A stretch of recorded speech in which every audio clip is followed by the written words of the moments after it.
दोस्तों, इन लोगों की नीति और नीयत आप सब जानते हैं, इनका मतलब सिर्फ राजनीतिक रंग देके सत्ता का हासिल करना है। इन्होंने किसानों के साथ ज्यादती की, इन्होंने जवानों के साथ ज्यादती की और इन्होंने पहलवानों के साथ ज्यादती की। एक लहर बनती हुई पूरे हरियाणा के अंदर जाए।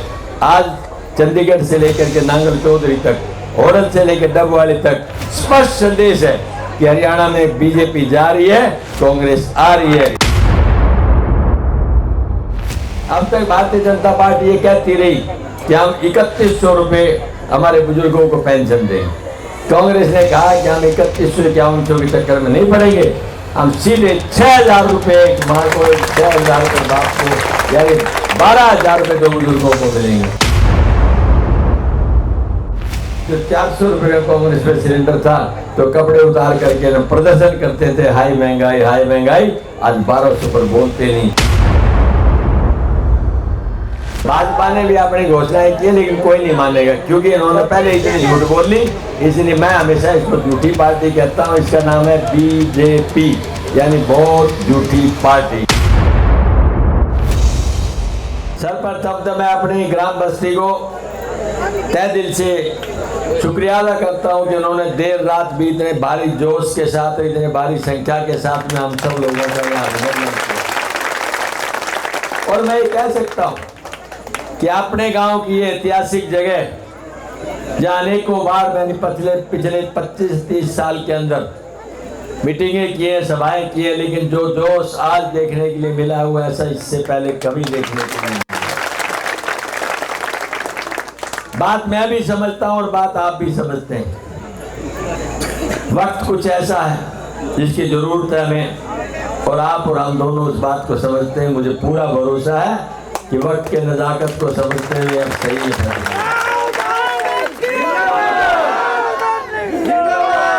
सम्मानित दोस्तों और सम्मानित बुजुर्गों, आप सबको मालूम है कि आने वाली 5 तारीख को हरियाणा विधानसभा के चुनाव होने जा रहे हैं, और इन चुनाव में आपको अपने जनप्रतिनिधि का और हरियाणा सरकार का ये फैसला करना है। अनेकों चुनाव आए और चले गए, कुर्सियां बदलती रही, नेता बदलते रहे, मंत्री बदलते रहे, मुख्यमंत्री बदलते रहे, लेकिन इस तरह का चुनाव आपने नहीं देखा जैसा आपकी बार चुनाव है। ये चुनाव सच्चाई और झूठ के बीच है, ये चुनाव न्याय और अन्याय के बीच है। ये चुनाव भारत की उस महान प्रदेश की आने वाली सरकार का है जो दिल्ली को 3 तरफ से घेरती है और जिसका राजनीतिक प्रभाव क्षेत्रफल छोटा होते हुए दिल्ली के ऊपर बहुत बड़ा होता है। हरियाणा कृषि प्रधान प्रदेश माना जाता है।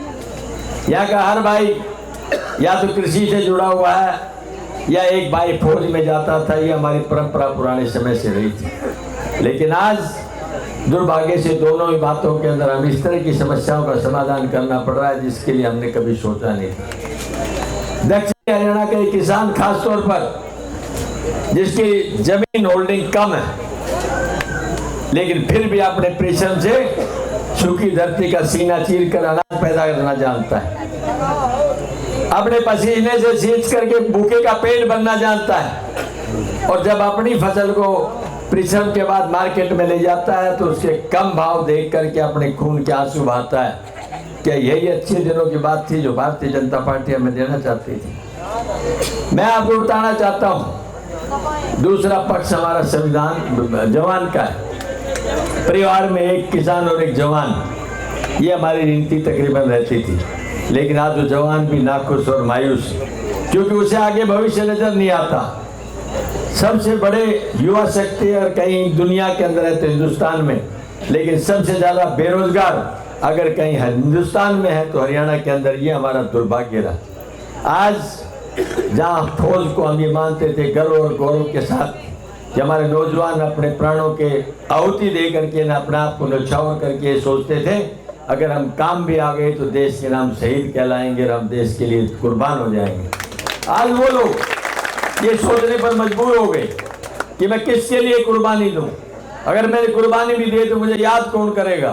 और याद नहीं करेगा तो मेरा, मेरे बच्चों का भविष्य क्या होगा, मेरे माता और पिता की भावना और उनका भविष्य को क्या ठेस लगेगी। दोस्तों, एक अग्निवीर नाम की योजना इन्होंने दी। उस अग्निवीर जिसका कोई भविष्य नहीं, जिसका कोई भूत नहीं, जिसकी कोई पेंशन नहीं, जिसकी कोई सिक्योरिटी नहीं, जो 4 साल तक नौकरी कराएंगे, 4 साल बाद 100 में से 75 को रिजेक्ट करके वापस भेज देंगे। वो घर पे एक मायूस नौजवान लौट करके आएगा जिसने अपना प्राइम जिंदगी की जवानी का समय काट दिया, और आकर के जब ये देखेगा ऐसा है और निर्बल अपने आप को पाएगा तो या तो नशे में जाएगा या अपराध की तरफ बढ़ जाएगा। कि यही अच्छे दिनों की बात थी जो हम इस फौज से लेना चाहते थे। दोस्तों, इन लोगों की नीति और नीयत आप सब जानते हैं कि इनका मतलब सिर्फ राजनीतिक रंग दे के सत्ता के हासिल करना है। इन्होंने किसानों के साथ ज्यादती की, इन्होंने जवानों के साथ ज्यादती की, और इन्होंने पहलवानों के साथ ज्यादती की। एक नहीं अनेक उदाहरण है। और अब तो ये संविधान को भी छेड़ना चाहते थे। शुक्र है उन नौजवान भाइयों का जिन्होंने वक्त से पहले पहचान लिया, जिसमें स्पेशल अगर मैं किसी को श्रेय दूं तो SC भाई हैं जिन्होंने कश्मीर से कन्याकुमारी तक इस बात को समझा और 400 के नारे को 240 में ले जाकर के टिका दिया। दोस्तों, ये है एक सच्चे नागरिक की सही सोच, जो हर वक्त न केवल अपने लिए बल्कि देश और प्रदेश के लिए सोचता है।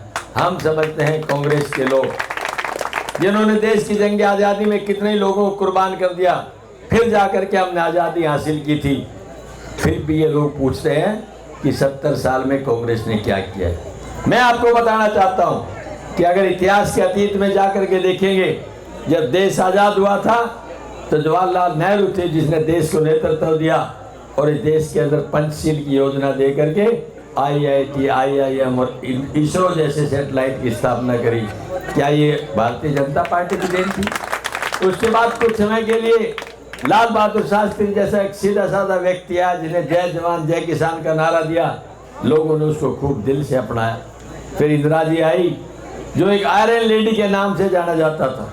दुनिया के अंदर उसने अपने आप की एक अलग छवि बनाने के लिए नॉन अलाइंड मूवमेंट चलाया, 27 देशों को उसका संख्या का सदस्य बनाया और उसने एटम बम ब्लास्ट करके दुनिया को चेताया कि अगर किसी ने दुस्साहस किया हमारी तरफ बुरी नजरें डालने का तो हम भी एक अणु शक्ति के काबिल हैं, किसी पर भी जाके जवाब दे सकते हैं। दोस्तों, याद करो 1971 का युद्ध, जब पाकिस्तान के 2 टुकड़े होते थे, एक पश्चिमी पाकिस्तान, एक पूर्वी पाकिस्तान, और जब पाकिस्तान ने हमारे साथ बद नजरें खराब करने का प्रयास किया तो इंदिरा जी ने एक ही बात कही थी, क्योंकि वो अमेरिका के चक्कर में था।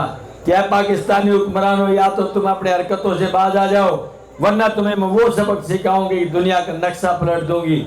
और 7वें बेड़े की चिरवा के बगैर पाकिस्तान के जो पूर्वी हिस्सा था उसको काट करके और उन्होंने नया पाकिस्तान का बांग्लादेश बना दिया, दुनिया का नक्शा पलट दिया। ये वो महान नेता थी। फिर राजीव जी आए।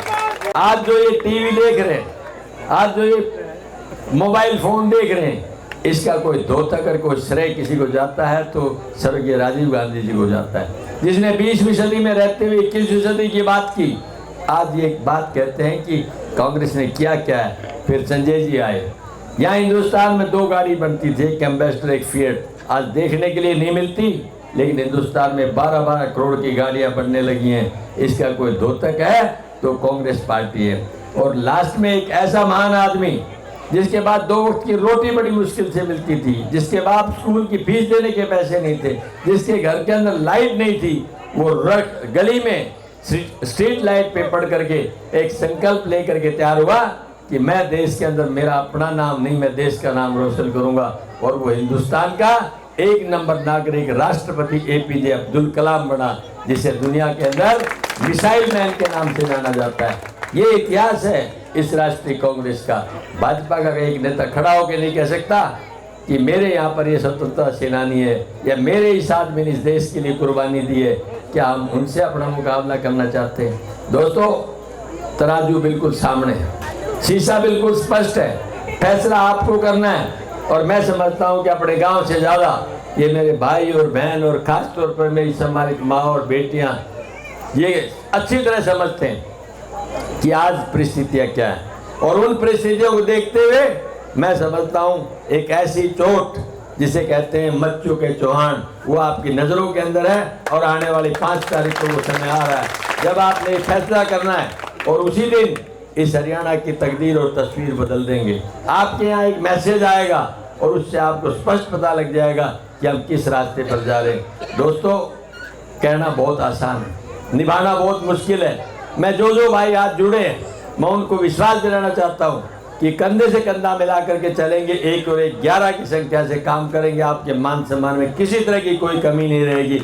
और मैं अपने गांव से जो आज मुझे प्यार मिला है, जो आज मुझे हिम्मत हौसला मिला है, जो आज मुझे प्रेरणा मिली है, इसको जीवन में मैं कभी नहीं भुलाऊंगा। मैं हमेशा याद रखूंगा इस बात को और ये आशा करूंगा कि आप लोगों ने जो आज संदेश दिया है, ये संदेश आपका आगे तक चले और इसी तरह से एक लहर बनती हुई पूरे हरियाणा के अंदर जाए। आज चंडीगढ़ से लेकर के नांगल चौधरी तक, होडल से लेकर डबवाली तक स्पष्ट संदेश है कि हरियाणा में बीजेपी जा रही है, कांग्रेस आ रही है और बड़े स्पष्ट बहुमत के साथ। और आप इस भावना को समझेंगे, बस इंतजार कीजिए 5 तारीख तक। लेकिन उस 5 तारीख को सब कुछ छोड़ करके, सब कुछ त्याग करके एक नज़र मछली की आंख की तरह से, वो है हाथ का निशान और 2 नंबर का बटन, आप दबा करके डाल दें। चुनावी रिजल्ट 8 तारीख को आएगा। उसके बाद जो बातें होंगी वो आप बताएंगे और हम फरमाएंगे। ये मैं आपसे निवेदन के तौर पर कहना चाहता हूँ। ज़्यादा कुछ न कहते हुए कुछ ऐसी घोषणाएं जो आज कांग्रेस पार्टी ने की हैं, और भाई कांग्रेस पार्टी जो घोषणा करती है उसको पूरा भी करती है। भारतीय जनता पार्टी की तरह से नहीं कि 2 करोड़ लोगों को रोजगार देंगे सालाना, तो 10 साल में तो 20 करोड़ हो जाते। अच्छे दिन आएंगे, क्या यही अच्छे दिन है? आप बेटी बचाओ बेटी पढ़ाओ अभियान चला करके हम माँ और बहनों को इतना मान सम्मान देंगे, वो आप स्पष्ट तौर पर समझ सकते हैं कि उनकी कथनी और करने में कितना बड़ा अंतर है। लेकिन कांग्रेस ने जो अभी अपना दिया है संदेश, उस संदेश के तहत उन्होंने कुछ बातें कही हैं जो मैं आपको बताना चाहता हूँ।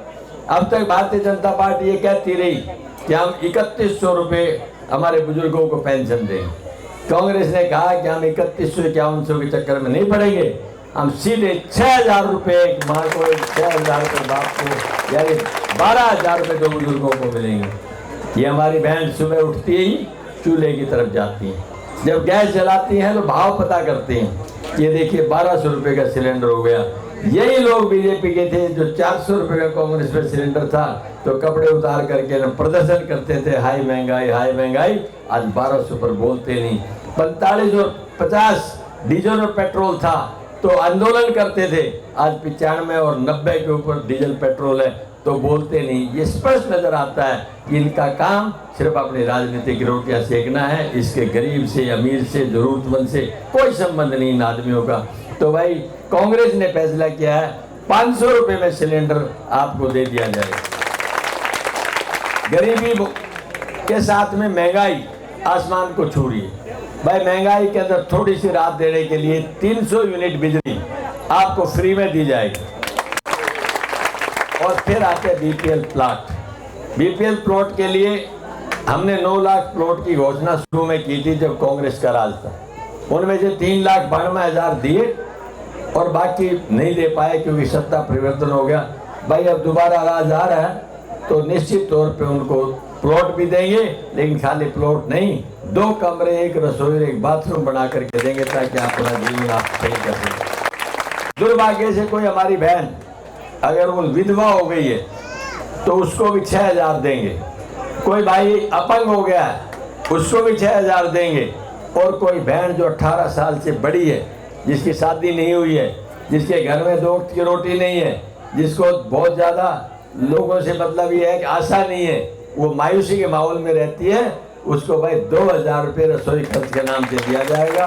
ये सारी वो चीज़ें हैं जो मानवता और मतलब बेसिकली देखा जाए तो इंसानियत के नाते से जुड़ी हुई चीज़ें हैं जो हम देना चाहते हैं। अब लास्ट की बात ये आती है, जब भाई कोई बीमार हो जाता है तो इलाज के लिए डॉक्टर के पास जाता है और डॉक्टर कहता है कि आपको तो बड़ी बीमारी है, इसके इलाज के लिए 20-25 लाख रुपए लगेंगे।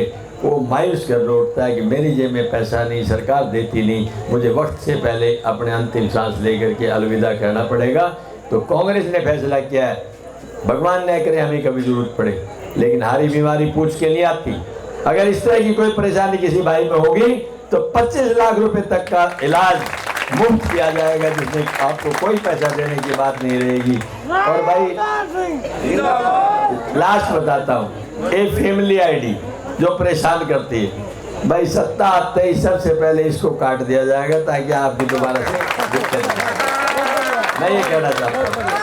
ठीक, तो इन शब्दों के साथ भाजपा ने भी अपनी घोषणाएं की, लेकिन कोई नहीं मानेगा क्योंकि इन्होंने पहले इतनी झूठ बोल ली। इसलिए मैं हमेशा इसको झूठी पार्टी कहता हूँ। इसका नाम है बीजेपी, यानी बहुत झूठी पार्टी। इसके अंदर जाने की जरूरत नहीं। ठीक है, इन शब्दों के साथ सभी भाई और बहनों का दिल की गहराई से धन्यवाद।